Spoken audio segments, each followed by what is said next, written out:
दोस्तों, सहज GS centre में आपका स्वागत है। आज हम हिस्ट्री के महत्वपूर्ण प्रश्नों की श्रृंखला की शुरुआत करेंगे। इसके तहत यह पहली वीडियो है, अतः आप लोगों से निवेदन है कि आप लोग चैनल को सब्सक्राइब कर लें और वीडियो को अंत तक देखें ताकि यह श्रृंखला हम पूर्ण कर सकें। तो चलिए शुरू करते हैं पहले क्वेश्चन से। पहला क्वेश्चन है, सिंधु घाटी सभ्यता के निम्नलिखित स्थानों में से कौन सा स्थान सिंधु नदी के किनारे पर स्थित है? इसका सही आंसर है ऑप्शन बी, मोहनजोदड़ो। आइए इस क्वेश्चन के बारे में कुछ जान लेते हैं। मोहनजोदड़ो के ध्वंसावशेष पाकिस्तान के सिंध प्रांत के लरकाना जिले में सिंधु नदी के दाहिने तट पर स्थित है। यह लगभग प्रत्येक घर में निजी कुएं एवं स्नानागार होते थे। पानी के लिए नालियों की व्यवस्था थी। हड़प्पा कालीन नदियों के किनारे बसे प्रमुख नगर। तो हड़प्पा जो है रावी नदी के किनारे स्थित है, मोहनजोदड़ो सिंधु नदी के किनारे, रोपड़ सतलज नदी के किनारे और कालीबंगा घग्गर लोथल भोगवा नदी और सुतकांडोर दास्क नदी के किनारे स्थित नगर थे।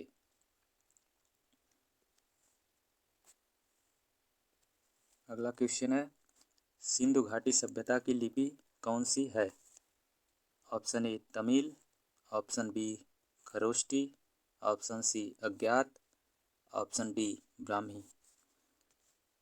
इसका सही आंसर है ऑप्शन सी अज्ञात।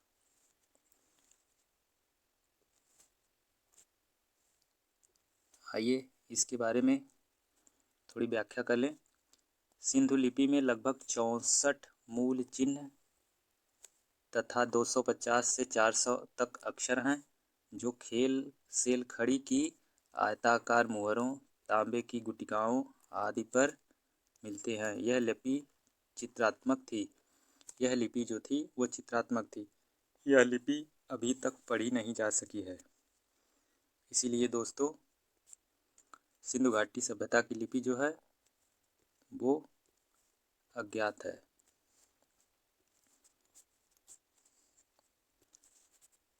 अगला क्वेश्चन है, मोहनजोदड़ो का स्थानीय नाम क्या था? ऑप्शन ए रेगिस्तान का टीला, ऑप्शन बी नदी मुख भूमि का टीला, ऑप्शन सी मृतकों का टीला, ऑप्शन डी जीवन का टीला। तो इसका सही आंसर है मृतकों का टीला। आइए इसके बारे में थोड़ा जान लेते हैं। मोहनजोदड़ो, जिसका सिंधी भाषा में अर्थ मृतकों का टीला होता है, इसकी खोज वर्ष 1922 में राखल दास बनर्जी ने की तथा इसका पुरातात्विक महत्व की ओर ध्यान आकर्षित किया। इसकी खोज जो है 1922 में राखल दास बनर्जी ने की थी। अगला क्वेश्चन है, मोहनजोदड़ो में सबसे बड़ा भवन कौन सा है? ऑप्शन ए विशाल स्नानागार, ऑप्शन बी धान्यागार, ऑप्शन सी सस्तंभ हॉल, ऑप्शन डी 2 मंजिला मकान। इसका सही आंसर है ऑप्शन बी धान्यागार।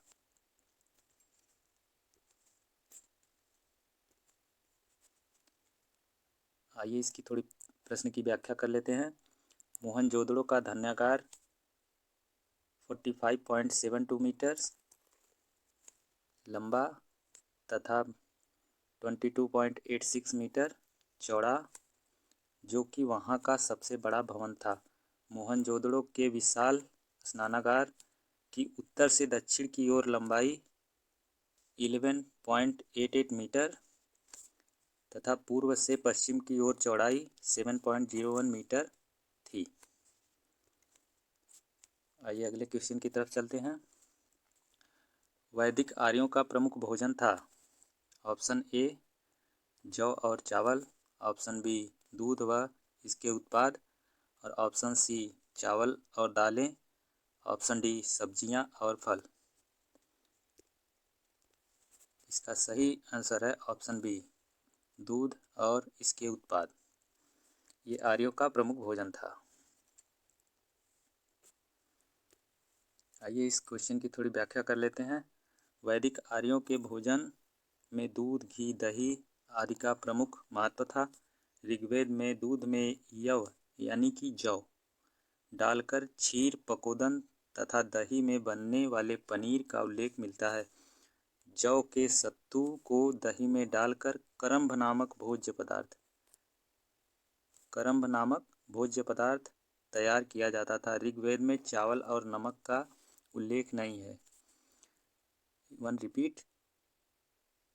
ऋग्वेद में चावल और नमक का उल्लेख नहीं है। आइए अगले क्वेश्चन की तरफ चलते हैं। निम्नलिखित में से कौन सा अन्न मनुष्य द्वारा सबसे पहले प्रयोग होने वाले में से था? ऑप्शन ए जौ, इसको यव बोलते हैं। ऑप्शन बी जई या ओट। ऑप्शन सी राई। ऑप्शन डी गेहूँ। तो इसका सही आंसर है ऑप्शन ए जौ।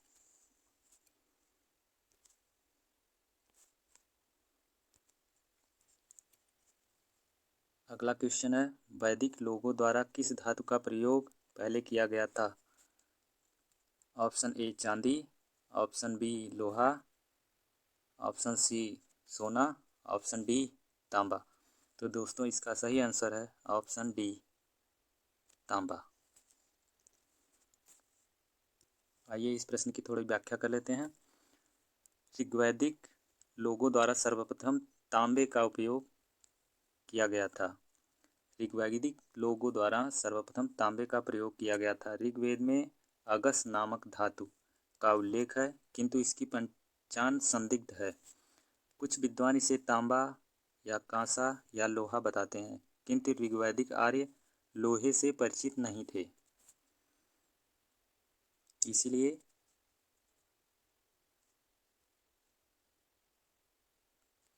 तांबे को प्रायोरिटी दी जाती है। अगला क्वेश्चन है, वेद शब्द का अर्थ है? ऑप्शन ए ज्ञान। ऑप्शन बी कुशलता।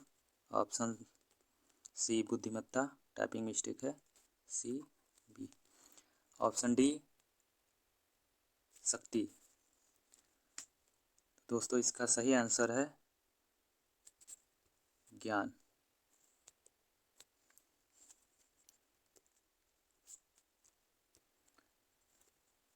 अगला क्वेश्चन है, किन तीन वेदों को संयुक्त रूप से वेद त्रयी कहा गया है?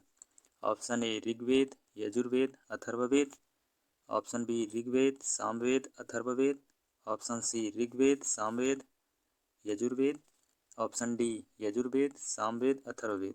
तो इसका सही आंसर है दोस्तों ऑप्शन सी ऋग्वेद, सामवेद और यजुर्वेद। अगला क्वेश्चन है, गौतम बुद्ध का जन्म स्थान किसके द्वारा अंकित किया जाता है? ऑप्शन ए अशोक मौर्य का रुम्नीदेई स्तंभ। बी मूर्ति। सी पीपल वृक्ष। ऑप्शन डी बौद्ध मठ। तो इसका सही आंसर है ऑप्शन ए अशोक मौर्य का रुम्नीदेई स्तंभ।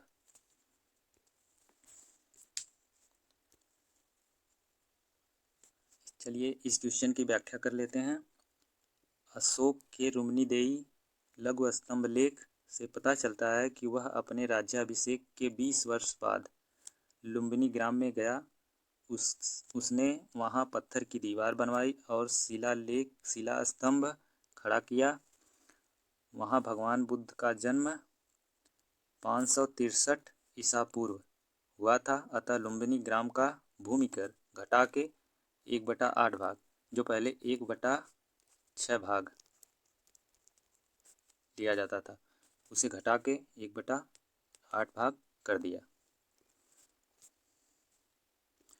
अगला क्वेश्चन है, बुद्ध किस वंश से संबंधित थे? बुद्ध किस वंश से संबंधित थे? ऑप्शन ए व्यात्रिक। Option B Maurya. Option C Shakya, option D Kuru. इसका सही आंसर है ऑप्शन सी शाक्य।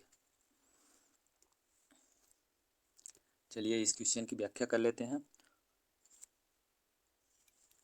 बौद्ध धर्म के प्रवर्तक महात्मा बुद्ध शाक्य वंश से संबंधित थे। किस वंश से? शाक्य वंश से। इनका जन्म कपिलवस्तु के लुम्बिनी में शाक्य मुखिया शुद्धोधन, इनके पिता का नाम, के यहाँ हुआ था। महात्मा बुद्ध जी के पिताजी का नाम शुद्धोधन था। आइए अगले क्वेश्चन की तरफ चलते हैं। प्रथम बौद्ध परिषद कहाँ स्थापित आयोजित की गई थी? प्रथम बौद्ध परिषद कहाँ आयोजित की गई? Option A Vaishali, option B Kashmir, option C Rajgiri, option D Pataliputra. इसका सही आंसर है ऑप्शन सी राजगिरी।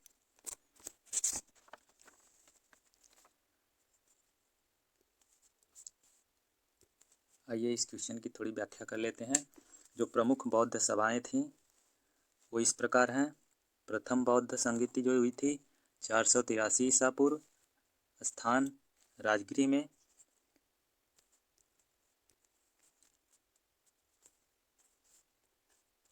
और वहाँ के उस समय राजा थे अजातशत्रु। द्वितीय बौद्ध संगीति 383 ईसा पूर्व, स्थान वैशाली में, और उस समय के राजा थे कालाशोक।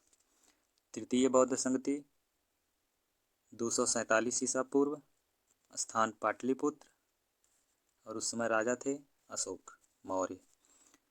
चतुर्थ बौद्ध संगीति प्रथम ईसवी की शताब्दी, यानी ईसवी की प्रथम शताब्दी, स्थान कुंडलवन, और राजा थे उस समय कनिष्क।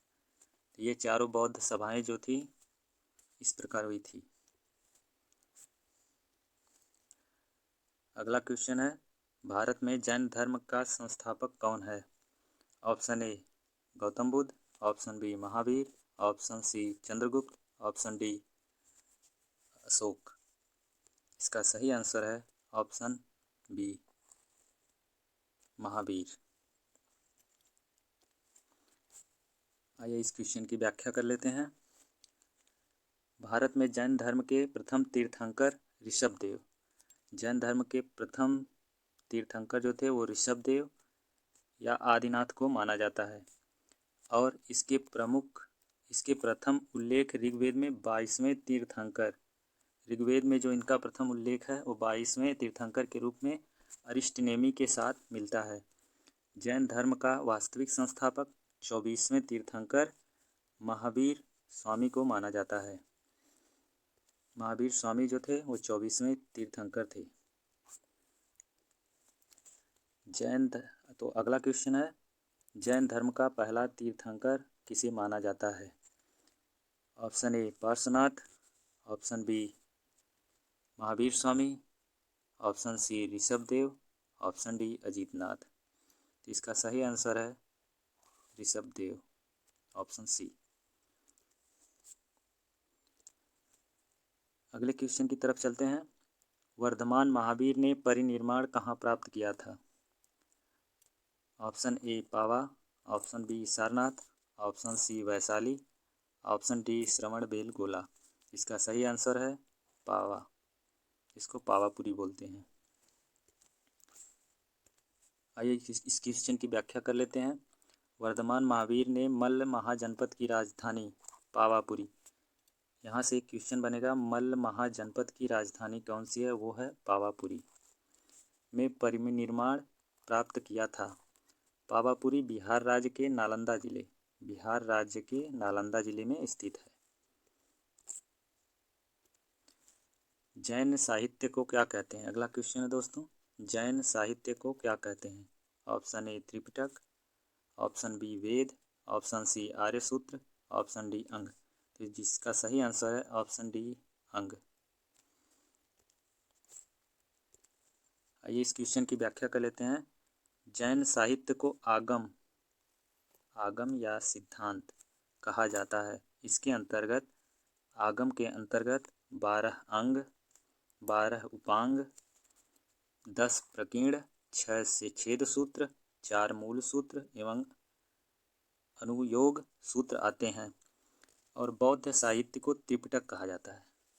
जैन साहित्य को आगम या अंग और बौद्ध साहित्य को त्रिपिटक कहा जाता है। अशोक की प्रशासनिक नीति में भारी परिवर्तन किस घटना से आया?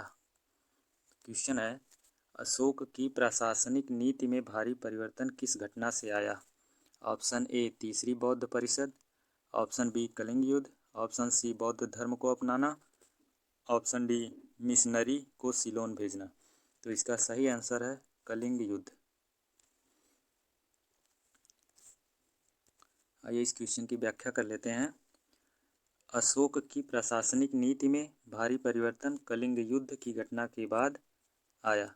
कलिंग युद्ध के बाद ही अशोक द्वारा भेरी घोष की नीति का त्याग कर धम्म घोष की नीति को अपनाया गया। अशोक द्वारा भेरी घोष नीति को त्याग कर धम्म घोष नीति को अपनाया गया। अगला क्वेश्चन है, निम्नलिखित में से वह कौन व्यक्ति है जिसका नाम देवनाम प्रियदर्शी था? ऑप्शन ए मौर्य राजा अशोक, ऑप्शन बी मौर्य राजा Chandragupta Maurya, option C Gautam Buddha, option D भगवान महावीर। इसका सही आंसर है ऑप्शन ए मौर्य राजा अशोक। चलिए इस क्वेश्चन की व्याख्या कर लेते हैं। मौर्य सम्राट अशोक के अभिलेखों में उसे देवनाम प्रियदर्शी आदि की उपाधियों से संबोधित किया गया है। मास्की, गुर्जरा, निठुर तथा उदेगोलम लेखों, ये अशोक के लेख हैं, में उसका नाम अशोक मिलता है।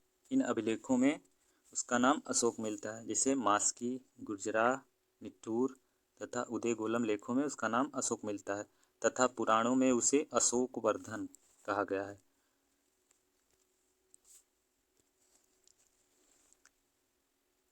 अगला क्वेश्चन है दोस्तों, कलिंग युद्ध के बाद निम्न में से किसने महाराजा अशोक के रूपांतरण को दर्ज किया? Rock addicts. रॉक एडिक्ट्स मतलब होता है शिलालेख।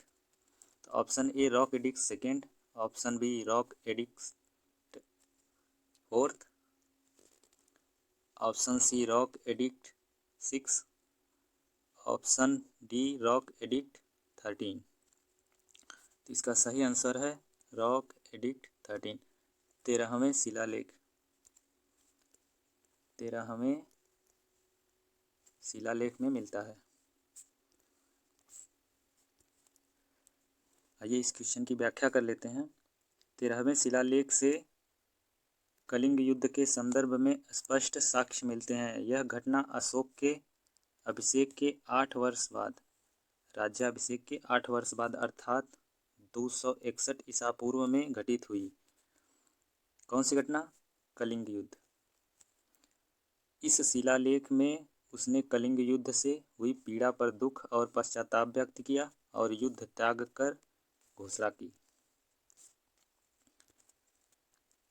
आइए अगले क्वेश्चन की तरफ चलते हैं। अशोक के शिलालेख किस लिपि में खुदे गए हैं? Option A Magadhi, option B Brahmi, option C Pali, option D Devanagari लिपि। इसका सही आंसर है ब्राह्मी। अशोक के शिलालेख ब्राह्मी लिपि में खुदे हुए हैं। आइए इस क्वेश्चन की व्याख्या कर लेते हैं। अशोक के अभिलेखों में शाहबाजगढ़ी एवं मानसेरा के अभिलेख खरोष्टी लिपि में, तक्षशिला एवं लधमान अभिलेख आर्मेयिक लिपि में, सेरेकुना अभिलेख आर्मेयिक एवं ग्रीक लिपि में उत्कीर्ण हैं। इनके अलावा सभी शिलालेख, लघु शिलालेख, स्तंभलेख एवं लघु स्तंभलेख ब्राह्मी लिपि में उत्कीर्ण हैं।